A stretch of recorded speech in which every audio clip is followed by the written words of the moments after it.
Bwana Yesu asifiwe. Bwana Yesu apewe sifa. Ni wakati mwingine ambao ni mzuri, ambao ni mwema.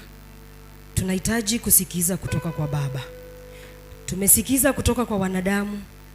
Wanadamu wametuambia mambo ya kuvunja moyo. Tumesikiza kutoka kwa wanadamu. Wanadamu wameongea mambo kuhusu wanadamu. Lakini sasa tunahitaji kusikiza Baba anasema nini siku ya leo. Bwana Yesu asifiwe. Kwa majina yangu ninaitwa Anet Baraza. Mimi ni mama na ninashukuru Mungu kwa ajili ya hiyo. Ni neema tu. Bwana Yesu asifiwe. Bila kupoteza muda, ningependa tukaweze kufungua Biblia zetu katika kitabu cha Kutoka. Kitabu ni cha Kutoka 2.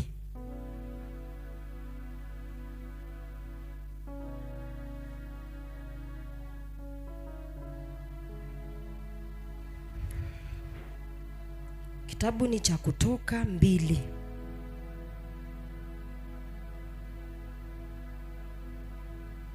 Tumefika mahali pale. Kutoka 2 tukianzia mlango wa 11. Maandiko inasema ya kwamba hata siku zile Musa alipokuwa mtu mzima, akatoka kuwaendea ndugu zake, akatazama mizigo yao. Akamwona Mmisri anampiga Mwebrania, mmoja wapo wa ndugu zake. Basi akatazama huku na huko, na alipoona ya kuwa hakuna mtu, akampiga Mmisri yule, akamficha ndani ya mchanga.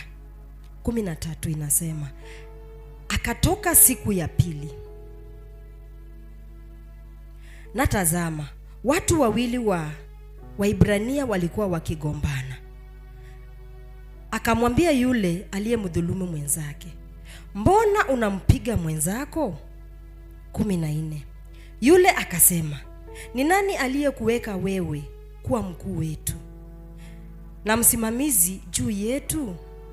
Je, wataka kuniua mimi kama ulivyomuua yule Mmisri?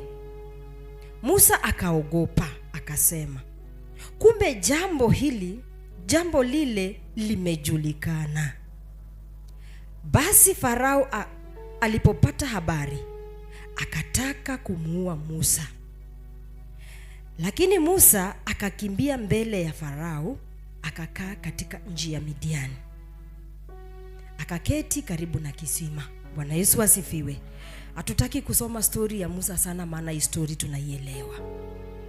Eti ya kwamba kuna wakati ambapo Musa alizaliwa baada ya miezi 3, na wakati huo watoto wa kiume walikuwa wanauliwa. Ikafikia mamake akamficha. Kwa muda wa miezi 3 hangeweza kufichwa tena. Ikafikia mahali kulikuwa kumeamuriwa watoto wa kiume wauliwe.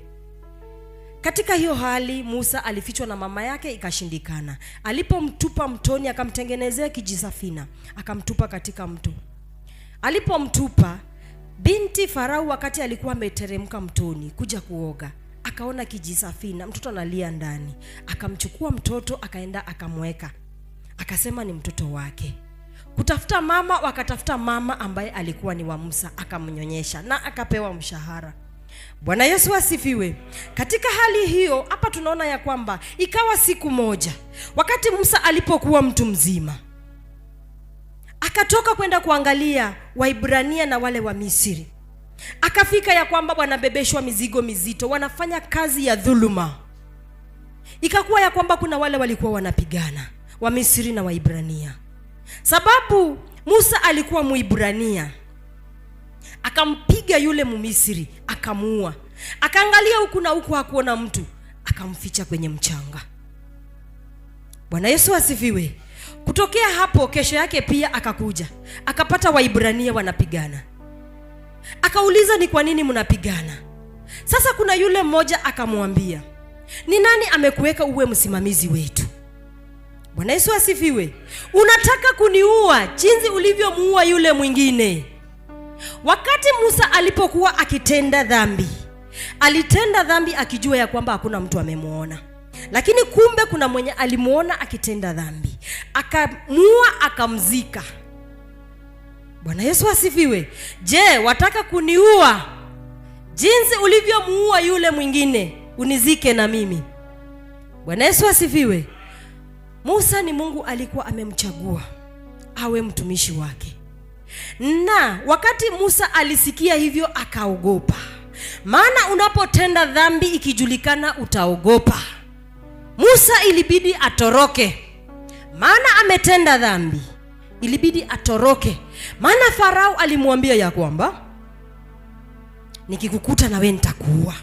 Maana huyo Musa hakukuwa Mmisri. Mtoto umemlea kwa nyumba yako, umempata ya kwamba ameua mtu wa nchi yako. Akamwambia nini? Musa akakimbia, akatoroka. Yesu akakufanya ninatuambia. Alitokea nchi ya Libya. Wakati alifika kwa kutoka kuwali moja hapa ilikuwa chini.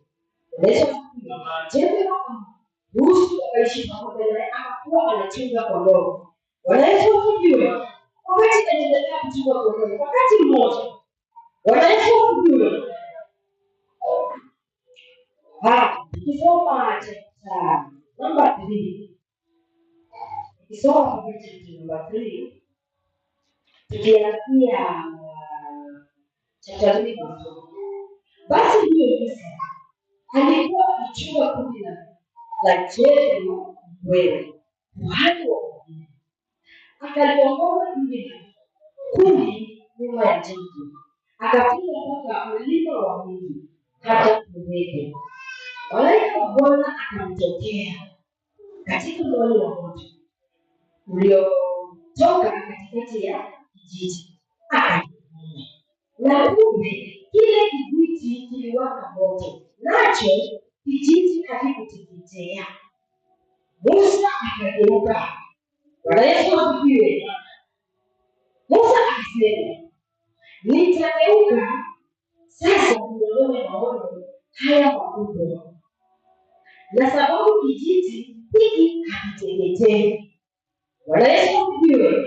Bwana ilipoona ya kuwa Musa amegeuka ili atazame, Mungu akamwita kutoka kwa kile kijiji.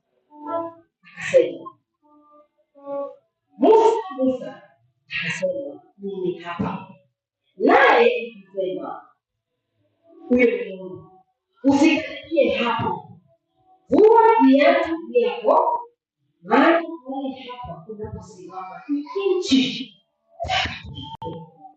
Bwana Yesu asifiwe.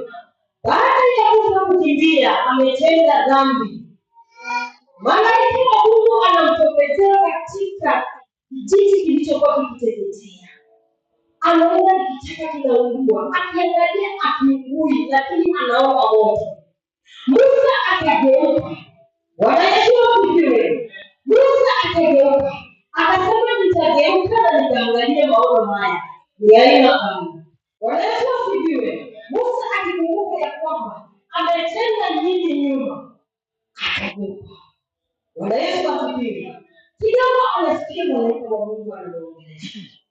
Musa anamuita. Musa akasema, mimi hapa. Usikaribie mahali hapa, maana mahali hapa ni mtakatifu. Bwana Yesu asifiwe. Musa wakati aligeuka, akikumbuka nyuma ametenda dhambi, Mungu anamwambia viatu vyako. Bwana Yesu asifiwe. Viatu vyake vilikuwa ni viatu vya dhambi ambayo alikuwa ametenda. Alianza kumua mtu kule Misri, akatoroka, lakini Mungu ako pamoja naye. Hakuna dhambi ujifiche Mungu asikuone. Bwana Yesu asifiwe. Maandiko yanatuambia kwamba msingi wa Mungu ulio imara umesimama kwenye mihuri hii. Mungu anajua walio wapi na walio wapi waache Mungu. Bwana Yesu asifiwe. Mungu akiangalia, Musa anajiuliza, nimetenda dhambi, nikageuka. Bwana Yesu asifiwe. Wapendwa, tunapogeuka, kuna ile dhambi ambayo ulitenda ikajulikana. Ulitenda katika siri, lakini ikakuwa katika wazi. Musa alitenda katika siri, akamuua mtu, basi ilijulikana. Hata na wewe siku ya leo, Kuna dhambi huenda ulifanya, dhambi ya siri, haikujulikana ama ilijulikana. Baba anakuambia geuka. Bwana Yesu asifiwe.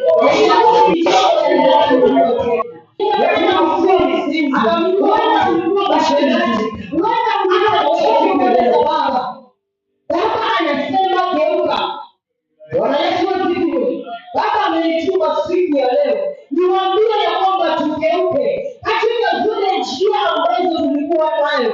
Tulitenda makosa mbele za Baba. Kuna watu tulitenda, pengine ni wa mwili ama ni wa roho. Baba anasema tugeuke. Bwana Yesu asifiwe. Ulisababisha watu wakaruana. Baba anasema geuka. Ulifanya neno ambayo ilikuwa chukizo mbele za Baba. Yesu anasema geuka. Ulifanya tendo ambalo lilikuwa mbaya machoni pa Baba. Anasema siku ya leo geuka. Vua viatu ambavyo umevivaa. Bwana Yesu asifiwe. Pengine umevaa viatu vya chuki ndani yako. Baba anasema geuka na uvue viatu vya chuki ndani yako.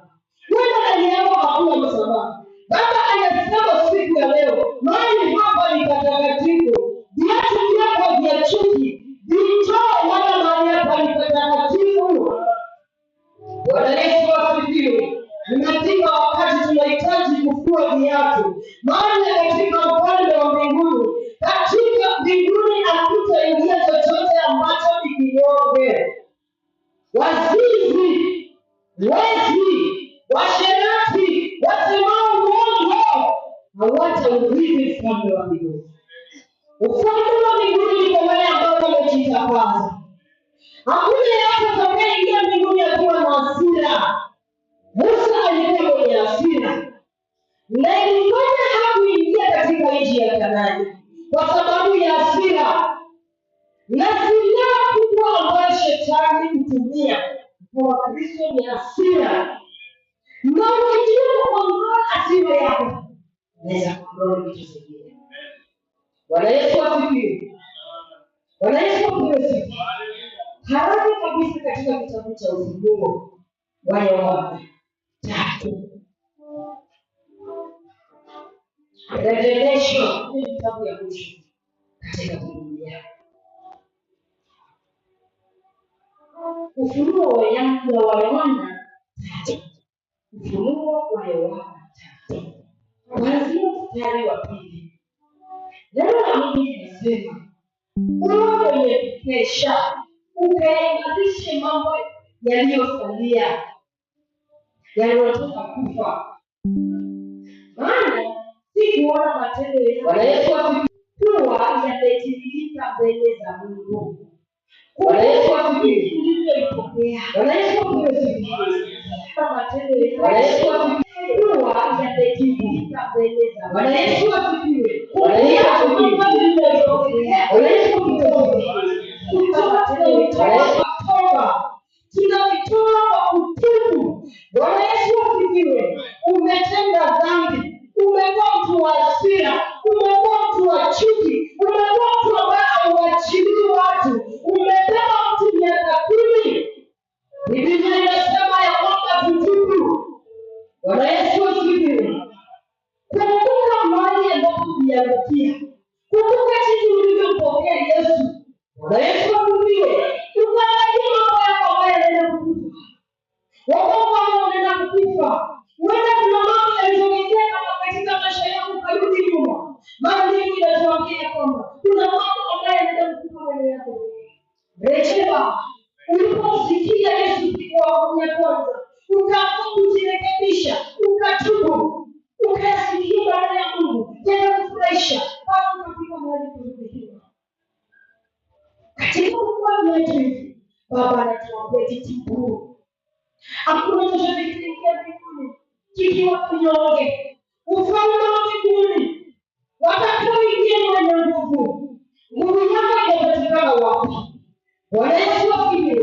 Neno la Baba linatuambia uwe mwenye kukesha, uwe mwenye kuomba. Yesu alikuja saizi, atakupa wapi? Atakupa wewe viatu vipi? Bwana Yesu asifiwe. Je, atakupa wewe viatu vya masengenyo? Atakupa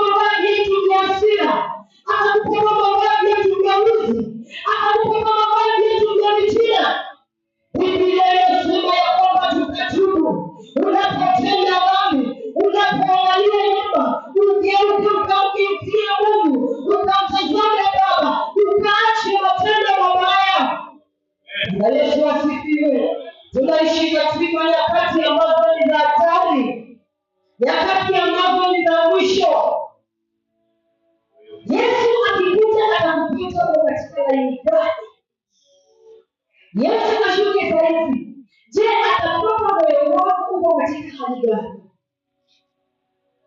Watakaovumilia hadi mwisho, hao ndio watakaookoka. Je, kukiwa baridi inatoa kisingizio ya kwamba siendi kanisani juu kuna baridi? Kukinyesha badala ya kwamba siendi kanisani juu kunanyesha? Mtu akiongea juu yako, akileta vikwazo ukakose kuingia kanisani, bana umekwazwa. Je, umesimama wapi? Neno la Mungu lilipohubiriwa siku ya kwanza ukaokoka. Je, hata unalipata lile neno ama unajaribu kukutoa na kuangusha? Bwana Yesu asifiwe. Kuna watu watatu kupigwa na shetani. Na shetani hata kupigwa kama hauna kitu. Mwizi anayeenda kuiba nyumba yenye haina chochote. Bwana Yesu asifiwe. Yesu alikuja alete uzima. Alikuja kuokoa, kukomboa waliopotea. Lakini shetani alipokuja, alikuja kuiba, kuua na kuharibu. Bwana Yesu asifiwe. Shetani aliiba mahali penye hakuna kitu. Na wakati umetangaza wokovu wako, umetangaza vita, hautakuwa na lawama na shetani, maana shetani atakupiga. Bwana Yesu asifiwe. Ataleta magonjwa, ataleta shida. Lakini unapomtegemea Mungu, Mungu hawezi akakuacha. Bwana Yesu asifiwe. Mungu, shetani anapiga watu watatu. Na ujiulize kwa upande gani kati ya watu watatu hawa watakaosikia? Mtu wa kwanza, shetani anapiga mtoaji. Mtu ambaye anajitolea kwa kutoa. Shetani hawezi msipea. Anatoa vitu vizuri. Kwa mfano anunue viti. Akishanunua viti analeta kanisani. Anaenda anapika na magonjwa. Mnasikia kama anaelewa. Mapigo ya shetani. Kuna mtu wa pili anajua mambo ya Mungu. Maandiko inasema, Biblia inasema, Bwana Yesu asifiwe. Mtu ambaye anajua neno shetani mpige kabisa. Mtu wa tatu. Mtu wa maombezi. Baba ninakuinua. Ninakutukuza na unastahili. Bwana Yesu asifiwe. Maana uombezi, wakati mtu anakuwa uombezi, unaokoa unafika level fulani hivi unaomba.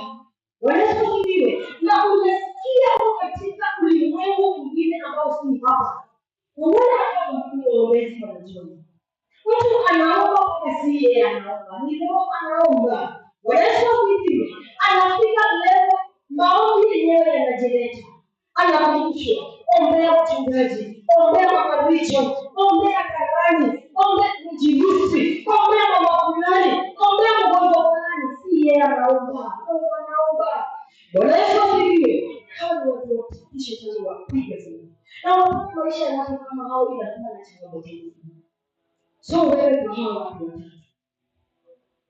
uko wapi? Na kama hauko wapi, unakuja nani na changamoto yoyote? Ni wakati ndio shetani anafanya. Juu kuna wala mtu wakisema kitu wao kila kitu kiko tu. Neno Biblia unasikia. Ikifika kwa maombi hata ukiongea mtu ni hatari. Wewe uko fine. Na kitu kiko sawa. Na uko sawa. Shetani anatafuta kitu kwako. Kuna kitu anapatia ile kwa aseme huyu wako na neno mtoiba. Mimi mtoache daboreti na beba kanisa. Anakuja kukuuliza. Na hauko kutoke. Kanisani wewe hata sadaka kutoka ndio. Wao nenda huko. Shetani ataiba nini? Wakati wa kupigwa. Tunaishi wakati ambazo ni za hatari. Geuka uangalie wapi ya kutia. Katika mambo ambayo ulifanya, huenda ni mambo ya nyuma. Na mimi usema nikijua ya kwamba nilikosa, mara nikifikiria nimetubu, sifai kurudia makosa ambayo nilifanya. Bwana Yesu asifiwe. Hayo unanielewa. Nilikuwa mwizi, nikaiba. Sifai kuiba tena, maana nimetubu. Sifai kuiba tena. Bwana Yesu asifiwe. Mali ambapo umeangukia na ukatubu ukamwambia Mungu nisamehe, usirudie Yesu asifiwe. Ukisoma mstari wa 11, Biblia inasema kwamba hiyo ni wa Ufunuo wa Yohana 3:11. Nacho upesi, shika sana ulicho nacho, asije mtu akaitwaa taji yako. Haleluya. Wale watakaopigana, wale watakaoshinda, jiwanisha Mungu. Taji yako ambayo unang'ang'ania siku ya leo ni taji ya aina gani? Bwana Yesu asifiwe. Pengine mimi kama Annette ni mzuri sana. Pengine mimi ni praise and worship mzuri. Pengine mimi kwa maombezi niko sawa. Pengine katika kutoa niko sawa. Katika maombezi niko sawa. Lakini kuna kitu kimoja kimebaki. Kitu kimoja ambacho Mungu anaeleza sio kiasi. Ukifunga hiki yake. Unabaki kwa uzuri. Ile kitu kimoja. Hasi. Nikiambiwa kitu ya sahau yote ninayotenda niliyopatikana. Biblia inatuambia shika sana ulicho nacho. Kama maombi shikilia maombi. Tunaomba tuwe watu wa kukesha. Tuwe watu wa kuomba. Tuwe watu wa kutubu. Bwana Yesu asifiwe. Yesu atakapokuja siku ya leo, atakupata ukiwa umesimama wapi? Atakupata ukiwa na nini umeshikilia? Bwana Yesu asifiwe. Wale wakutubu waendelee kutubu. Wale wakumpenda Yesu waendelee kumpenda Yesu. Wale wakutenda matendo mema waendelee kutenda matendo mema. Bwana Yesu asifiwe. Ni nini ambao umeshikilia siku ya leo? Yesu akikuja utasema ni nacho. Bwana Yesu asifiwe. Ni nini ambacho uko nacho? Ukisoma mstari wa 16, Biblia inasema kwamba basi kwa sababu una ufufuo wala moto wala baridi, nitakutapika utoke katika kinywa changu.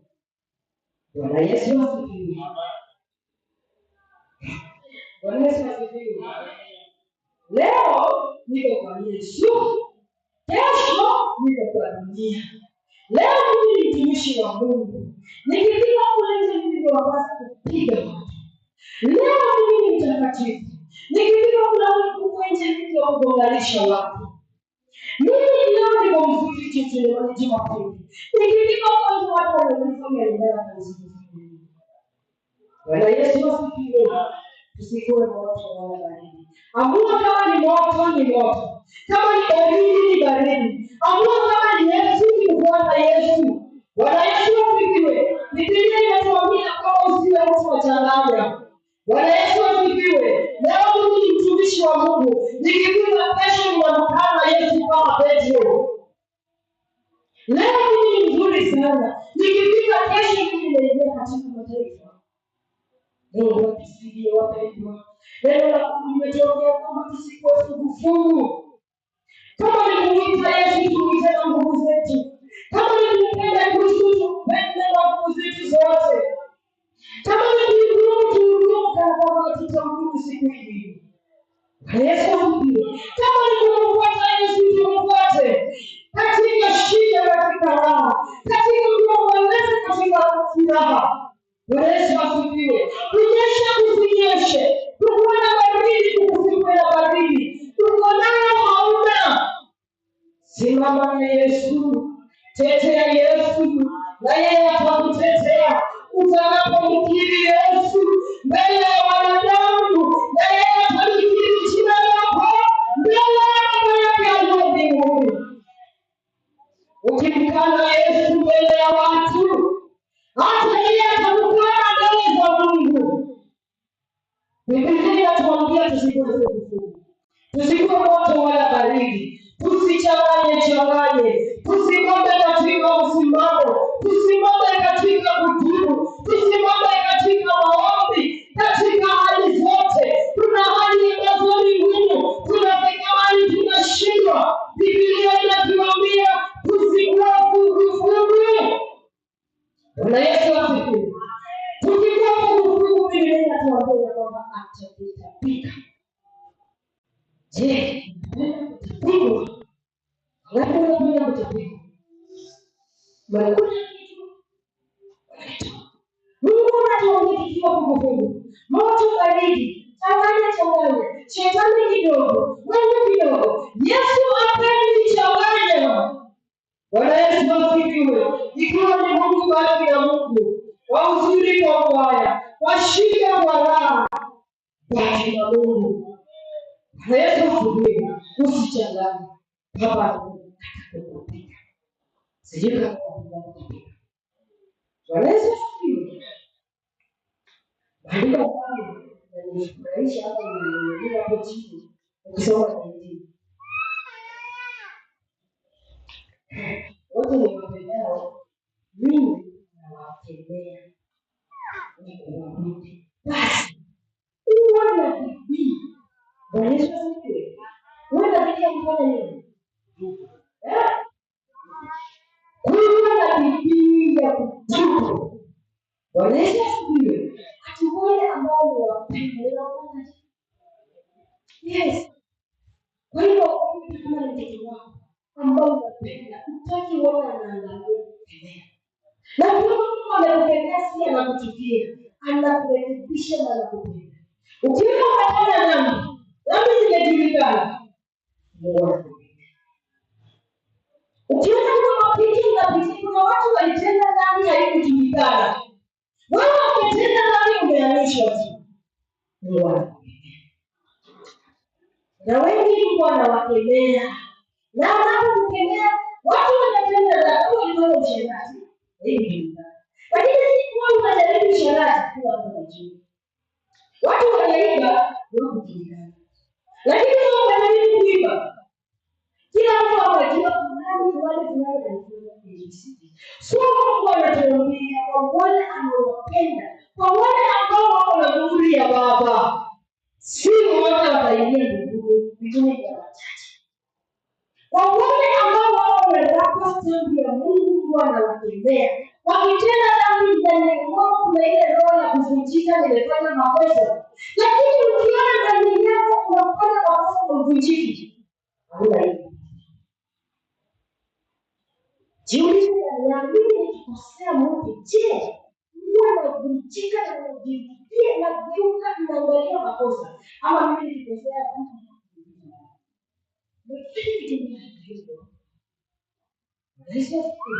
Mungu anawatendea wale ambao. Na Mungu anawajua walio wake. Maana wako nini? Wako kosa. Na kuna mtu ambaye Mungu amemchagua. Kama Musa alimchagua aje? Aongoze wana wa Israeli. Anarudishwa pale alipotenda dhambi. Kama ni wewe. Umefanya Isaya wako mjuu. Na Mungu anakuelezea anakuambia geuka. Unageuka ili kumjua. Nilifanya kitu mbaya. Anakuambia nenda hapa. Umetoka Kayole ulifanya kitu mbaya au ukaondoka. Unasema kwa sababu kile Kayole, mwambie Mungu anasema. Unajua. Lakini najua jibu. Unaweza kufikiria. So wewe watu. Na wale watu ambao wako na rapa sababu ya Mungu. Hata wao wao ni Israeli. Unataka kwa roho. Unaongea. Unaenda hivi.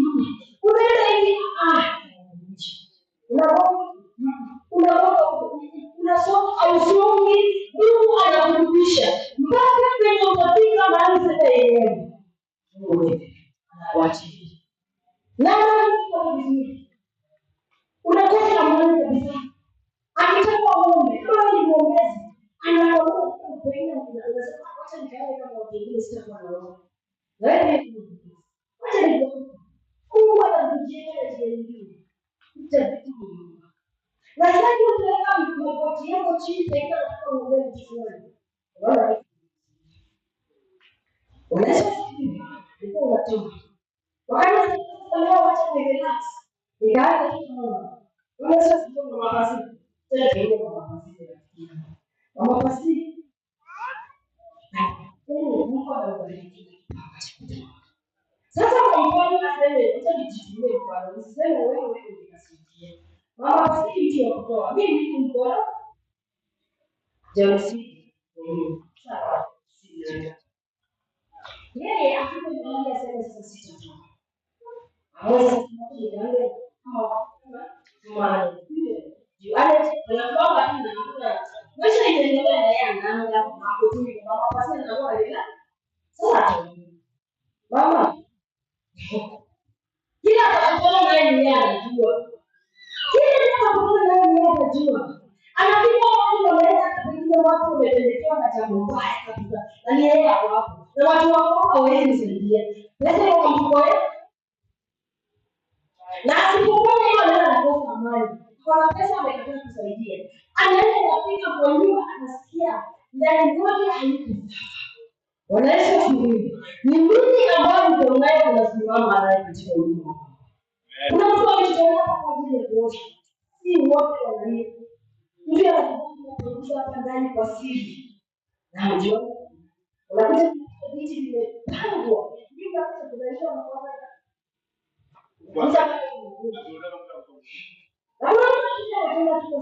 kila ambayo unashikilia maana kuna taji ukipiga vingine kwa baba taji yako ya kuosha kanisa unaelewa baba na kuvalisha wewe ambao ulikuwa unatubu kwa ajili ya uovu uko na taji yako wewe ambao ulikuwa unamwachi pasipo kulazimishwa baba anakuvalisha taji wewe ambao ulikuwa mhubiri unafika baba kuna taji yes wewe kazi ambayo unafanya kuna taji usifanye ukiona ya kwamba unafanya kazi ya Mungu kuna taji ambayo iko kwa Mungu na hiyo siku baba atatubalisha taji kati ya taji zote wewe unataka kusimama Yesu taji ile na unajua hii taji huwezi kupata taji kama itakuwa mwenye nguvu mwenye bidii taji lazima ukuwe mwenye bidii lazima ukuwe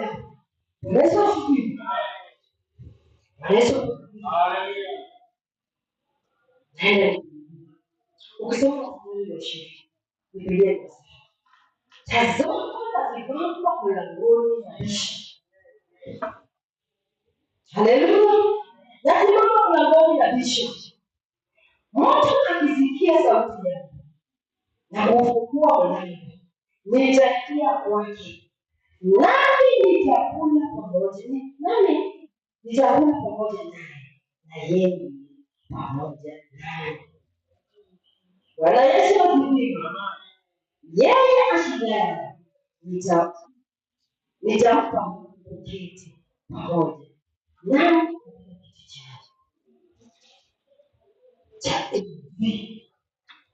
Bwana Yesu asifiwe Yesu akabisha katika mlango wako mlango wa kuingia pengine mlango wa kuingia yule mwanamke baba anasema anayachukia hawazo anapisha katika mlango wa akili anapisha katika mlango wa moyo wako linda sana moyo wako kuliko vyote vinavyo maana ndiko zitokazo Yesu ndio anapisha katika mlango wako katika moyo wako je nikuombea miaka 10 iliyopita umenibeba ama nimekubeba nikikuangalia kama vile nakumbuka vitu nilifanyia 2025 najiambia kama vile siwezi kusamea tutasameana vizuri je kuna mbinguni wakati watu wataenda kupeleka malalamisho kutoka Mungu tupatanishe mimi na kama vile tulikosana 2025 Biblia inatubu na tuko watu wa kusameana. Biblia inasema sameaneni ninyi kwa ninyi. Na hiyo uona neno juu ya mtu. Karibia kwa Mungu. Wakati unapomsamea Mungu anakusamea. Na usipomsamea hata wewe mwenyewe. Wewe ambao unabeba mtu katika moyo wako. Yesu anasema leo anakisha mlango. Je, moyo wako umefunga au umefungua? Anabisha moyo wako katika kilimo chako. Je, uko tayari kufungua kinywa chako na kusema Yesu nakupokea? Katika moyo wako Yesu anapobisha. Je, atapata nini ndani katika moyo wako? Je, umeleta watu? Ukiona huyu mtu alifanyia, ukiona pale unasikia hasira katika mawazo yako yamebeba nini? Sasa unaenda mbinguni, sio? Baba, siku ya leo Yesu anasema anapisha mlango. Anasema ya kwamba anapisha mlango. Yeyote atakayesikia sauti na kugonga. Je, utasikia sauti na mlango yote imefungwa? Kuna mtu anaweza sikia sauti lakini asifungue. Umesikia sauti ya Mungu siku ya leo, lakini unasema huyu mtu ndio ananifanyia ABC. Sita Yesu asifiwe. Katika mlango wako ambao Yesu anapisha, wewe unatoa ni mlango wa hiyo ambao Yesu anapisha katika maisha yako. Je, Yesu anapopisha mlango huu, uko tayari kumfungulia aingie? Na wakati utakapofungulia mlango huu, kama ni moyo wako, je, utaambia Baba nitawale, ama utamfungulia kwa Mungu kufikia hapa na usifikie hapa? Maana hivi utamfungulia ataingia.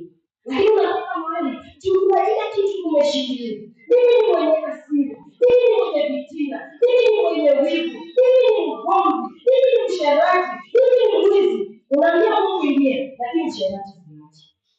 Mungu umeingia, lakini vitina nayo Mungu tunaingia. Unaweza kusikiliza. Hakuna chochote ambacho kinaweza kujitendea. Leo nimetuambia kwamba tuwe wenye kupisha, tuwe wenye kutubu. Wanaweza kutubu. Maana tunapofanya hayo yote, Biblia inatuambia kwamba yule ambaye atatubu, akeshe, aombe na ajifungie katika njia zake, atavalishwa. Wanaweza kutubu. Atavalishwa mavazi meupe. Hiyo ni rifa. Hiyo ni yeye ashindaye. Nitampika mavazi meupe. Wewe ukipita katika jina lake, kama kitabu cha uzima. Nami nitakiri jina lake mbele za Baba. Haleluya. Ati yule ambaye atajitakasa, yule ambaye ataondoa uchafu ndani yake, yule ambaye atakubali kusamehe, yule ambaye ataachana na chuki, yule ambaye ataachana na uongo, yule ambaye ataachana na uizi, yule ambaye atakubali kutubu na kuacha maovu, atavalishwa mavazi meupe na atavalishwa taji ambayo ameshinda na atakilisha. Karibuni katika ufalme wa Mungu. Je, wewe ukaribisha au kuguswa? Anaanza Mungu. Nilikuwa mwili. Ondoka hapo siku juu. Maana watu wanaelewa kwamba katika jina ya nabii katika kitabu cha uzima. Je, eti unaweza inapatikana katika kitabu cha uzima au inapatikana kwa shetani? Yesu asifiwe. Ati nitakiri jina lake, tumeandikwa katika kitabu cha uzima. Nitakiri jina lake mbele za Baba. Nitamvalisha mavazi meupe. Bwana Yesu asifiwe. Sasa umevalishwa taji, umevalishwa mavazi meupe. Baba anakuambia njoo mwanangu, umesumbuka katika ulimwengu. Karibu. Na wewe unafikiri sasa sijui mavazi ya Bwana. Utavalisha hali za roho. Mungu akwambia shetani, huyu wakavalisha mavazi. Yesu anakuvalisha mavazi meupe. Anakupatia taji. Anasema njoo mwanangu, anakukumbatia. Katika vitendo mema. Palipo katika ufalme wa Mungu. Wewe unakuja na kwamba mimi sikujui, ondoka kwangu. Unapokosa ujiko wako, angalia ninapokulia. Tubu, niache matendo yako yaliyokuwa ya kwanza. Wenda matendo yako yalikuwa mabaya machoni pako. Biblia inatuambia siku ya leo watu wa kutubu. Tumetenda mengi mabaya maovu, ambayo pengine yamefunza wengine leo. Siku ya leo Baba anasema tugeuke na tutubu. Viatu ambavyo tumevifaa siku ya leo, Baba anatuambia tuvivue. Na Yesu asifiwe. Viatu ambavyo vimekuwa vibaya machoni pako, viatu ambavyo vimekuwa vinasingizio mbele ya Mungu, nakwambia siku ya leo, bali hapo katika tukule kinachoishi, tukitaka pamoja, tukitaka pamoja, tukitaka kwa tukaribishi viatu wakaribu katika jina la Jesus. Haleluya. Watoto Mungu, hiyo ndio katiba ya Mungu. Kuna katiba ya dunia. Sikia wanasiasa wanasema katiba ya inasema hii ndio katiba ya watoto wa Mungu waliokuwa. Mungu anaangalia moyo wako. Mungu ndio siri. Sawa na Mungu ambaye mhubiri kwanza Yesu. Na haya ndio mtumishi wa Mungu anatuambia. Na yale kusoma katika Mathayo. Mambo yakipita kwa sababu ya dhambi. Mungu anatuachilia ndani kwa sababu ya makosa tunayofanya. Mpendwa, kila siku naomba ndani kwako. Unafundisha watu wao wasije kuomba. Vijana wao usafi. Hata mke wako mwenyewe anasema kwa sababu ya kufundisha kupika. Ni vizuri pia tu vifunze kumtafuta Mungu kupitia maandiko ambayo yanazungumziwa. Tunataka tusiende Mungu. Kuna watu wengine wanaenda kufanya kazi. Kulikuwa na njaa, wakaanza kwenda kuvuna mahindi ya wengine walio na shamba. Na wakaajiriwa kuvuna mahindi. Walivuna wakavuna. Na Yesu alionyesha mfano kwa sababu ya mfano. Wakati walivuna mahindi, tarajio lao lilikuwa kwamba watalipa fedha ya kodi taslimu. Wakaambiwa mahindi wapeleke kwa Bwana. Walikuwa wanaona mahindi kwa dunia wanapeleka. Sasa kuna mtu mwingine akasema nimetoka sana. Hii la mwisho sitabeba mwingine. Na yeye akaenda kuchukua masagania. Unajua? Akayaweka vizuri sio kizuri na ikawa dunia kama ile nyingine. Ya mwisho. So alipofika kwa mwenye kazi wametoka na akawaambia vile dunia ambayo walileta na mwisho. Hilo ndio mshahara. Mpendo, kama ulikuwa unatoka kwa Mungu, endelea. Na kama utasema mimi nimechoka vile nimesikia mafundisho hapa, mpendo wangu, hata mimi ninayezungumzia kwa ole wangu, ili niendelee kutoa, sasa ninamtolea aliye mkuu, namtolea Mungu wa mbingu na nchi, na ninatoa pesa zangu, ninatoa maisha yangu. Niingie church kila siku. Ni msifu Mungu. Hii kanisa liko wazi 24/7. Sio kwamba itakuwa na mpangilio. Wewe ukiwa tayari ingia katika kanisa, kama hakuna funguo uliza kuingia hapa. Jifungie. Au ngine na Mungu wako. Nataka nisitangaze. Kanisa la Bwana hatufungi. Tunataka tuwe na mfungo. Hata kama tuko kazini shule. Tunapenda kula sana. Lakini kifungo ni ngumu. Na Mungu anataka kufanya kifungo na lazima. Anaweza kutunyima chakula. Anaweza kufanya nini kikosekane. Ukae na kusubiri. Kifungo na yaki. Watumishi wao waweza nini? Tunataka tuchukue nafasi ya kufunga. Mungu ni wa neema. Ndio maana unaona watu wamekuja wawili watatu hivi.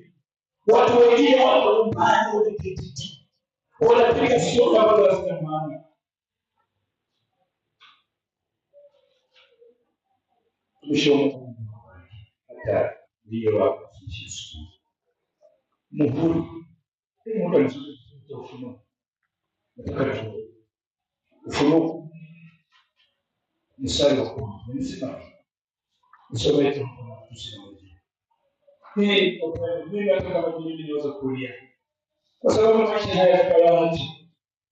tunatafuta kila mtu anataka apate maono ya kila mtu ya boma lake, lakini maono ya Mungu ndani yake hakuna. Tumekuja kanisani, tumebeba ule ulio tuliotoka nao nyumbani, tumeleta kanisani.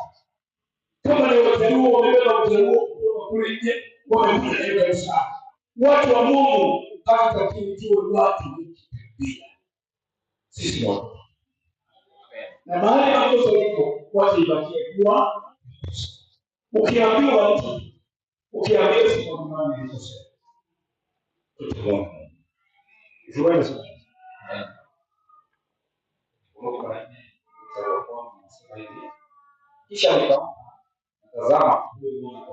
kisha nikaona tazama na huyo mwana kondoo amesimama juu ya mlima Sayuni, amesimama juu ya mlima Sayuni, na watu 144,000 na watu 144,000 pamoja wakiwa na huyo mwana kondoo. Wengi jina lake na jina la baba yake limeandikwa katika vitabu vya nyuso zao. Wengi jina la Yesu na jina la baba yake limeandikwa katika vitabu vya nyuso zao. Wapendwa, wewe ni mmoja wa katika hiyo 144,000. Tupige mbio, kwa sababu siku inafika watu wa Mungu. Ufunuo pale mtumishi wa Mungu amefundisha, haujaanza kufunuliwa katika kanisa, haujaanza kufunuliwa katika uchungaji.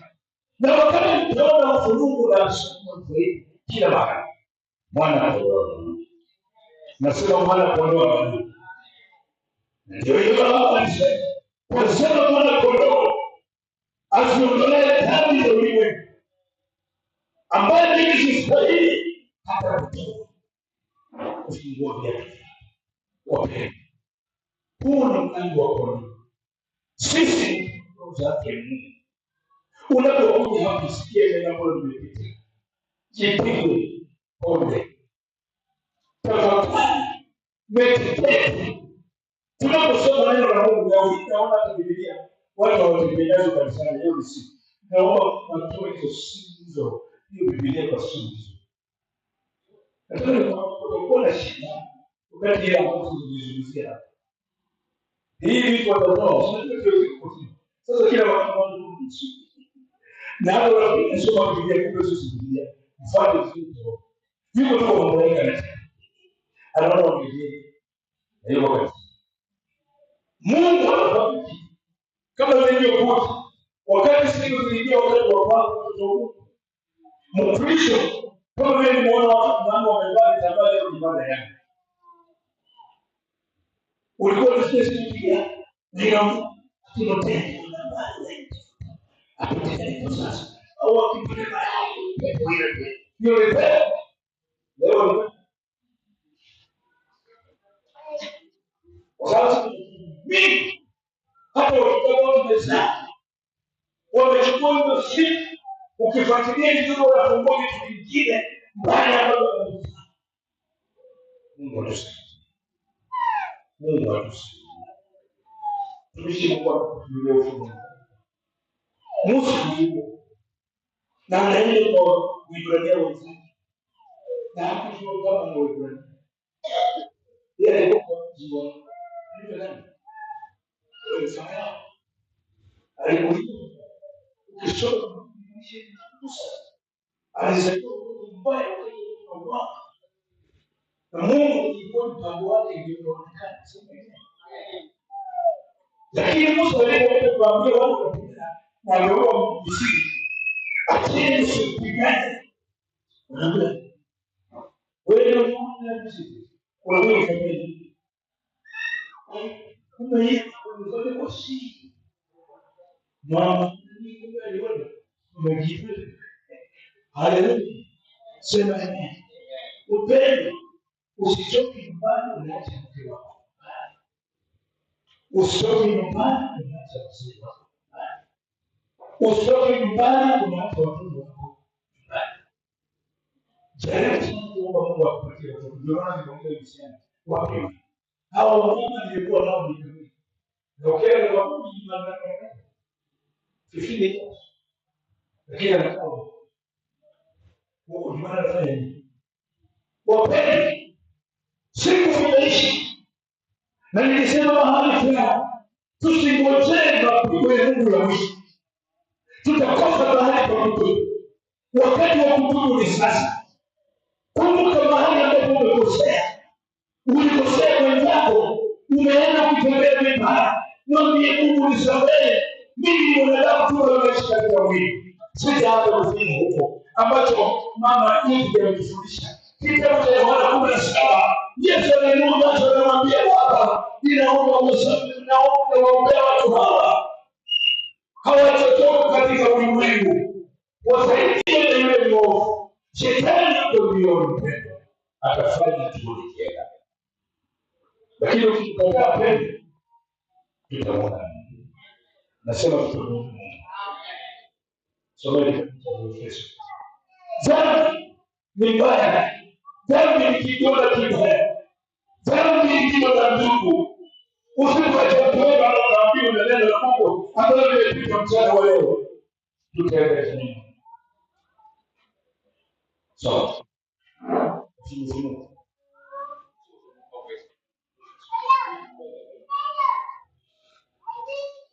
sikiliza. Hii ni heshima. Tena mwambie sikiliza. Heshima ya kanisa la kwanza. Watu walipokuwa wakimbilia kanisani hawakufuata na wengine. Leo hii kikimbia hata kukosa uingie kanisani, wale wanaokuja kupiga watakupigia kichache na watakuulizia. Tuombe sisi. Lakini siku zinakuja ambazo ni shida sana mbele kidogo sana. Ulicho tatu ya wewe kutafikia kwa wale kitu cha kusoma mbaya. Hapo lazima tunamuuliza mzee, nini unataka? Kazi kubwa huo ndio kitu. Kwa hiyo Yesu anatupika sisi ni wabaya. Yesu anatupika kwa nini atakuokoa? Sio ni kuna kama kuja chache leo hii ndio ya kanisa unaona vizuri. Sisi kwa sana Daudi alisema Mungu anasema kanisa ndio kwa Mungu kusaidia na watu wamama waliokuwa wanaiba wanatu wasema wanaanguka chini wale ni mafaidi kwa matope hilo kwa kusaidia Mungu kusaidia roho hizi zipite katika kiti cha enzi, watu wapewe kazi yao. Kama ulikuwa kwa kusuka pale ndio shida sana, ilikuwa kitaka na imani matano usiku na ndio tunaomba nimeenda masufu hapa na jana ndio kuja ya sana ati lakini sasa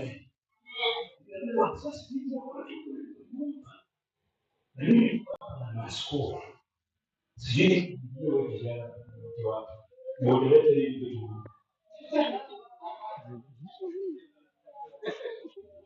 Hili wewe ukitendea usikie. Sahihi kwa mtatu. Ndio. Na unakuwa sikiliza kufanya kitu. Sahihi na wengine wengine na watu wewe unataka kumdai kumwambia ile ni mwalimu sana tulikuwa na mambo kiasi bado tulikuwa tunaongea ukisema kile mama sio sasa mpeleke hiyo nguvu ile watu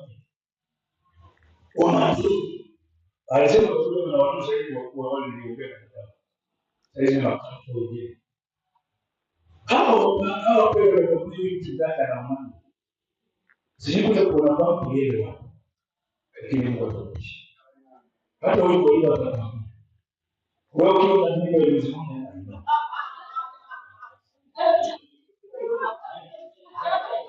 yes watu wa Mungu wanaingia iko lazima Elisha anaambiwa wanamwambia mfalme, jana unanenda usikizi kwa kweli. Kuna mtu wa Mungu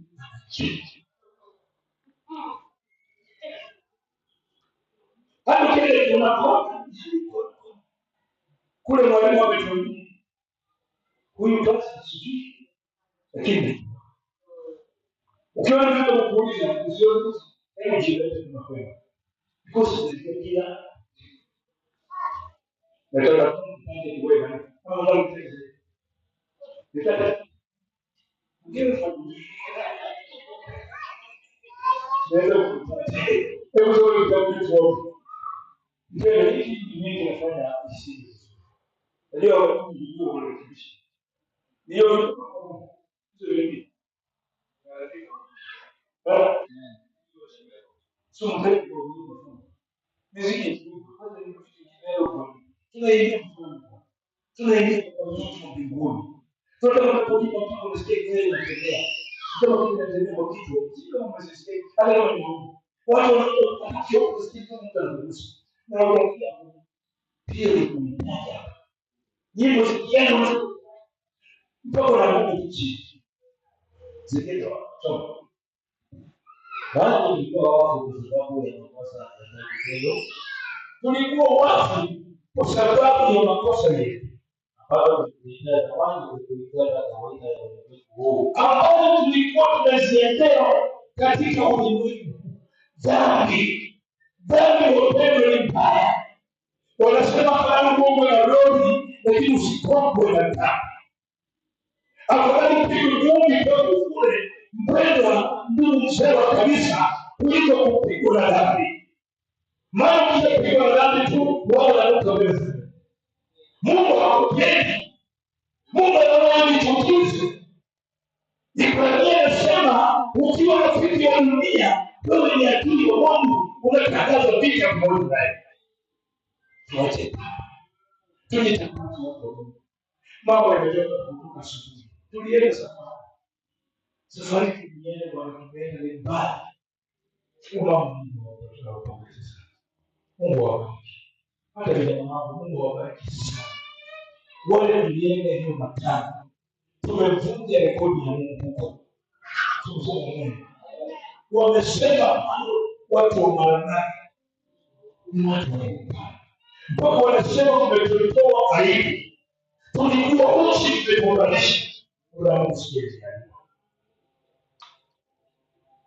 Mwalimu wa sisi. Basi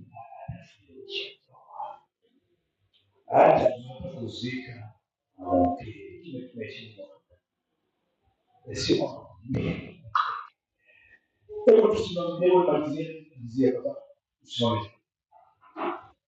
Kwa mfano wa uwezo wa hapa roho yule anaenda basi sasa katika wana wa kuasi ambao zamani sisi sote basi tulienda kati yao katika tamaa za miili yetu tulipoyatimiza mapenzi ya mwili na ya nia ingawa kujotea yetu watoto wa hasira kama na hao wengine.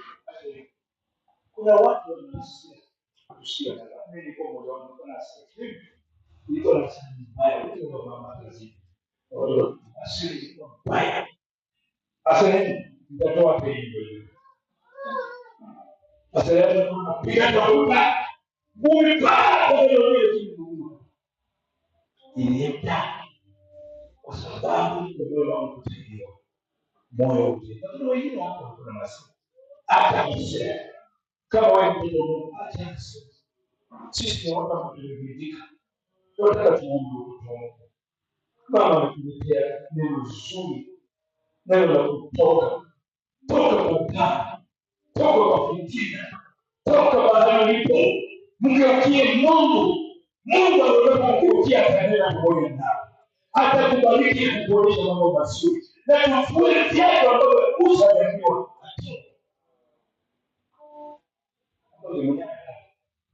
na sio yeye tutoke vya masikitino vya kiburi wengine wameingia mahali pa kanisani wameweka mifuko ni mikono mafuku mpendo unafanya Ile kanisa la kwanza na uwezo Mungu hata nikiwa kitaomba ndiye sasa hivi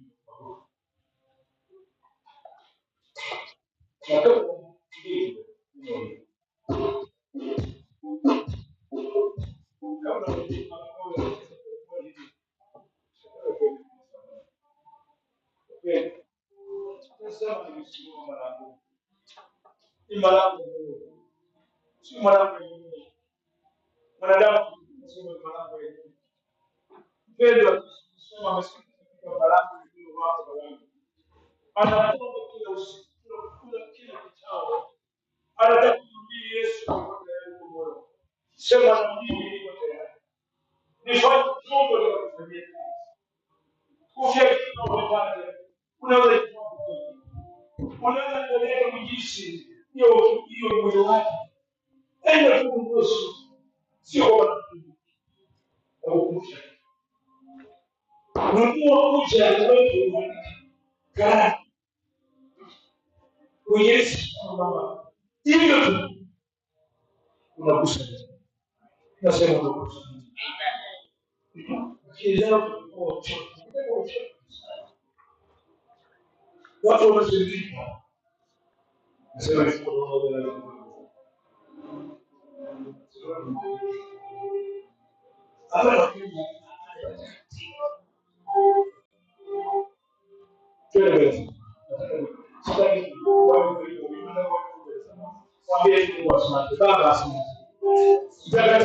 hapa maana neno limetoka toka asubuhi kwa ajili ya moyo wangu na nimesikia mfano umeutika mbele yako Baba ni asante wamenenda mwamuzi wewe wale uingie ndani yao wamekubali hii upelele pamoja nasi neno linasema hebu tuangalie kabisa tushike ulichotupa mfalme imani uliyekipea kwanza wacha tukaipalilie wacha tukapone siku za mwisho tanumete tunapolia Baba ni asante tunaona wengine wanakufa kwa barabarani wengine wanakufa kwa hospitalini tunaenda kuzika wengine hao wanakujua lakini kama tumekujua umetupa uzima wa leo tunasema Bwana asante tusamehe Baba wa Mungu neno ambalo nimesoma wacha nikawe kione moyo wangu nikategemea ndani ya moyo ninatenda mapenzi yako ninatenda kupendeza Baba ni asante Yesu ni asante Baba pokea mtu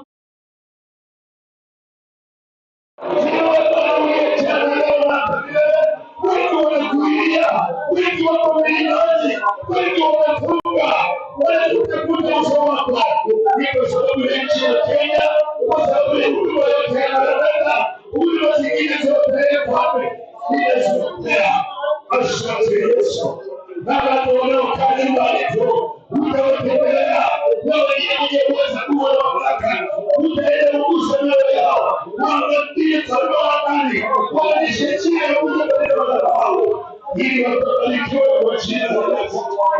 Bwana wewe ni Mungu. Asante Yesu. Asante Bwana kwa usalama. Asante kwa uzima. Asante Bwana kwa kuokoa. Asante Yesu kwa kufanya kwa watoto wako. Baba upande wa maji. Jina lako liwe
Kabla hatujaomba, ninajua tuko katika uwepo wa Mungu nyumba yake. Kuna wengine wanawake zao wameweza, kuna wengine wanawaume zao wamewacha nyumba. Tusiwe kama Safira na Anania. Kuna mambo ambayo yanaweza kutokana kwetu. Ukiacha uwepo wa Mungu, urudi kwa faiti ambayo Mungu ameweka. Uko nje kuna wachache, uko nje kuna mambo mabaya. Nataka nikupe moyo mahali ulipo. Leo hii tulienda watu sehemu za mbali, tulitoka siku hatukupumzika, tukafika tukafanya kazi ya Mungu, tumerudi pia tuko hapa. Mungu akuangalia akiwa juu, Mungu akutie nguvu. Na wengine tunajua wamechoka, lakini wewe uliyefika, wacha ubarikiwe na Bwana. Nataka niombe na nitakaribisha, labda Kikarana atakuwa na matangazo yake. Leo hii kuna matanga ambayo yamefanyika tena Katinda. Ni lazima tuhusike, ni lazima tuhusike. Ile 200 patiana sahi, sio sasa hii patiana hiyo tuhani. Hatutaepuka vifo na wengine leo kesho nyingine, na wewe ndio kusika kunyumbani kuna kile kitasi tayari ndio kwa Bwana. Kijana aliyekuwa yule ndio sema chukua, hata mimi na baba tulisimamia harusi dakika moja tu anienda rudi Tuesday. Msichana wa watu mdogo, shika ulicho nacho, tafuta Mungu kwa bidii. Amen. Shikilia pindo la Yesu. Amen. Mpendwa, hii shetani asikudanganye na ulimwengu huu. Ulimwengu unapita na mambo yake. Amen. Lakini neno la Mungu litasimama. Amen. Beba mkono wako juu. Napomaliza nataka niite watu wawili watoe ushuhuda hapa na niulize swali juu yao. Sema Bwana Yesu. Bwana Yesu. Rudia mara nyingine, Bwana Yesu. Bwana Yesu. Mimi ni mwana wako. Mimi ni mwana wako. Mimi ni mwenye dhambi. Mimi ni mwenye dhambi. Kila wakati natenda dhambi. Kila wakati natenda dhambi. Kuangalia na kusikiliza na kunena. Kuangalia, kusikiza na kunena.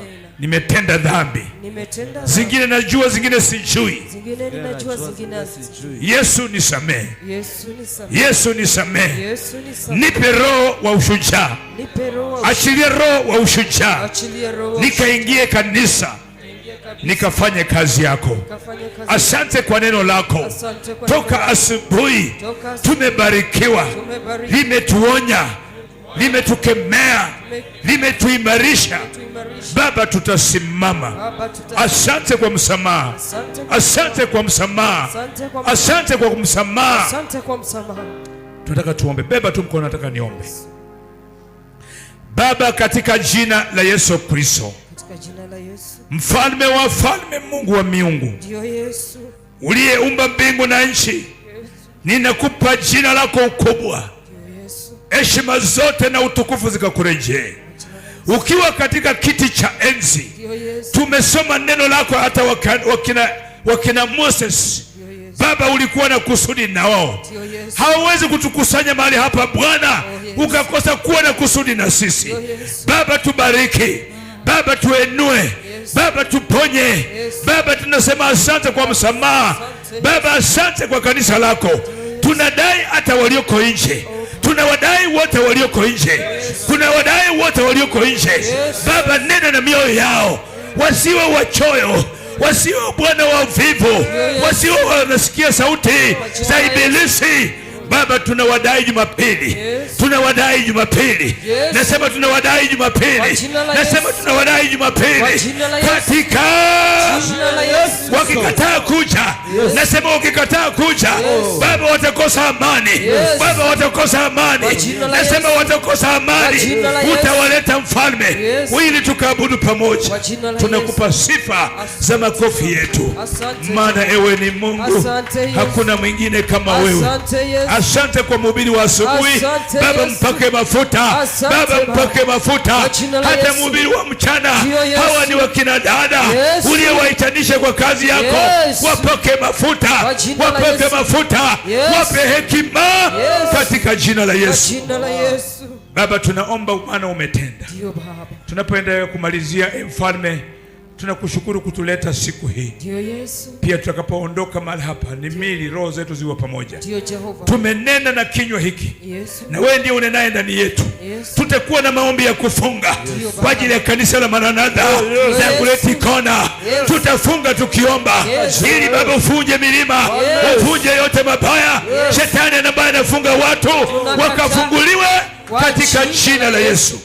Hasira zikaondoke kwa jina la Yesu. Upendo ukadumu. Ndio Yesu. Pokea sifa na shukurani. Ndio Baba. Kwa jina la Baba, Mwana na Roho Mtakatifu. Kanisa liseme Amen. Pigia tu Yesu makofi mazuri. Amen.